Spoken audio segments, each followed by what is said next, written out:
Penyebaran data ini sudah dimulai dari tahun 2019 yang lalu. Yang mengalami penyebaran data ini bukan hanya kalian saja. Bahkan mungkin sudah ada ribuan orang ya, atau mungkin ratusan ribu orang yang sudah mengalami yang namanya penyebaran data, dipermalukan habis-habisan. Bisa nggak ya kita mencegah sebar data dari aplikasi pinjol tersebut? Hari ini banyak yang sudah ditakut-takuti, banyak yang sudah diancam katanya akan dibuat sebar data.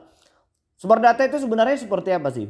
Ya, sebar data itu adalah data-data pribadi kita yang hari ini diedit-edit, yang hari ini dikasih caption yang cukup masih kurang ajar, dan hari ini mereka mempermalukan kita ke seluruh kontak yang ada di handphone kita. Nah, itulah arti dari sebar data. Banyak yang belum tahu. Dan hari ini aplikasi pinjol tersebutlah yang memberitahukan kita bahwasannya penyebaran data itu seperti itu.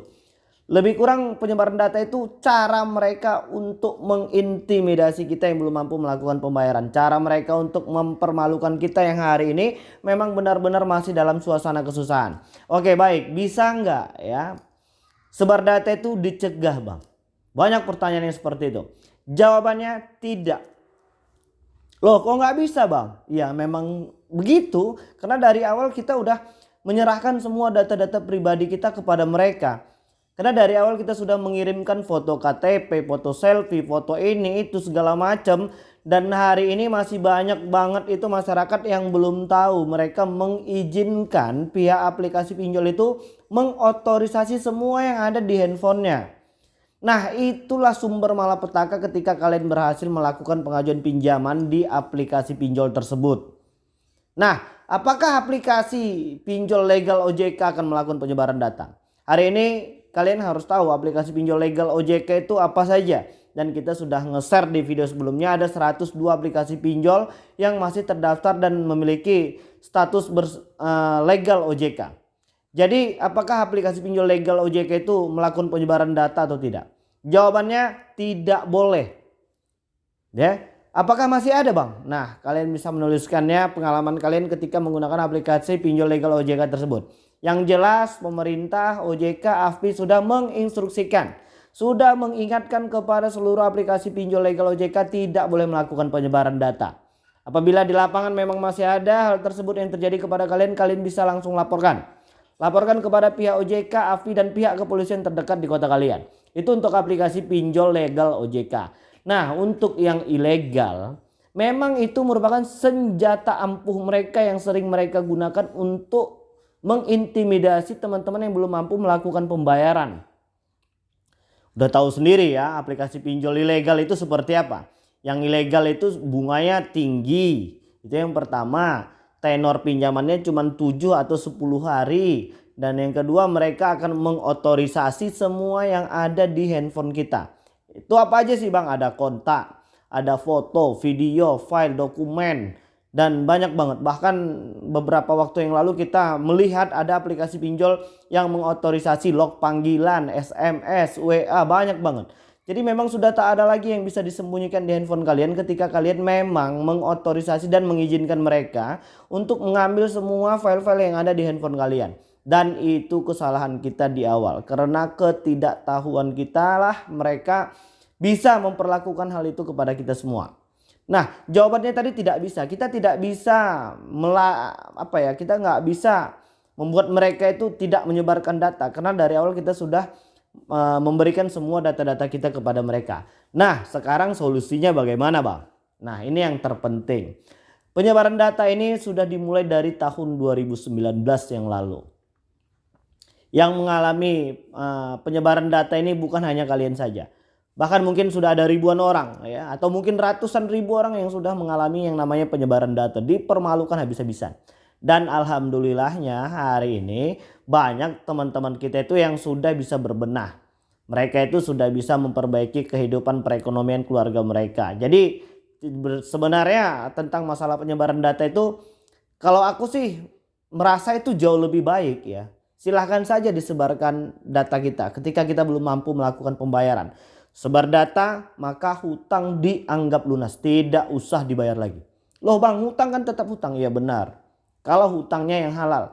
Dan ini aplikasi pinjol ilegal ini tidak terdaftar di OJK. Mereka itu tidak taat, tunduk, patuh pada semua peraturan pemerintah. Dan hari ini mereka sudah memanfaatkan kesusahan orang lain dengan cara menipu. Loh kok bisa menipu bang? Iya, mereka itu menipu tenor. Sementara kalian bisa melihat sendiri kan di iklan-iklan aplikasi pinjol mereka itu ada yang tenornya 9 bulan, 3 bulan, 90 hari. Nah tiba-tiba ketika kalian berhasil melakukan pengajuan pinjaman di aplikasi mereka itu, sebelum 7 hari saja kalian itu sudah diuber-uber, kalian itu sudah diancam-ancam, kalian itu sudah dipermalukan ini itu segala macam. Hari ini banyak di lapangan itu belum jatuh tempo sekalipun mereka sudah melakukan penyebaran data. Nah hal-hal yang seperti ini sudah pasti melanggar ketentuan hukum yang berlaku. Dan mereka bisa dilaporkan kepada pihak kepolisian karena sudah melanggar undang-undang ITE. Jadi udah cukup jelas dan kalian tidak perlu merasa malu, kalian tidak perlu merasa takut. Dan apakah aplikasi pinjol ilegal itu memiliki debt collector lapangan atau tidak bang? Banyak banget yang takut.